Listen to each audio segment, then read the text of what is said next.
ಹೇಳುವ. ಇವೆರಡು ಮಂಗಲ ಚೈನು, ಮಾಂಗಲ್ಯ ಚೈನು ಎರಡು. ಇದು ನೆಕ್ಲೆಸ್. ಸರ್ವತೇಜ ಅವ್ರ ಮನೆ ನಿಮಿಷ ಇರಮ್ಮ. ಇದು ಲಾಂಗ್ ಸರ. ಲಾಂಗ್ ಸರ ಎರಡು. ಅತ್ತಾಗಿ ಬರ್ಬೇಕಲ್ಲ ಹಿಂಗೆಲ್ಲ ಇದಾಕಿ ತಪಾತ್ಗೆ ತರ ಮಾಡ್ತಾರ ಮಾತ್ರ ಸಹಿತ ವಾಸ ಸಹಿತ. ಅದು ಇದು ತೋಪನ್ ಕೂದ್ಲು.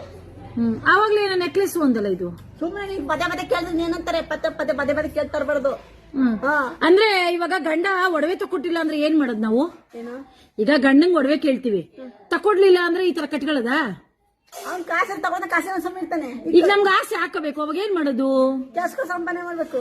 ಈಗ ನೀನ್ ಹಾಕೊಂಡಿದ್ಯಲ್ಲ ತೋಪನ್ ಕೂದ್ಲು, ಅದು ಅವಾಗ ಹೇಳಿದ್ನು ಅದೇ ನೆಕ್ಲೆಸ್, ಮಾಂಗಲ್ಯ ಚೈನು, ಆಮೇಲೆ ಲಾಂಗ್ ಚೈನ್ ಒಂದಾ, ಮಾಂಗಲ್ಯ ಚೈನ್ ಒಂದಾ, ಅವಲಕ್ಕಿ ಸರ ಒಂದಾ? ನೋಡಲ್ಲ ಅವಲಕ್ಕಿ ಸರ ಐತೆ.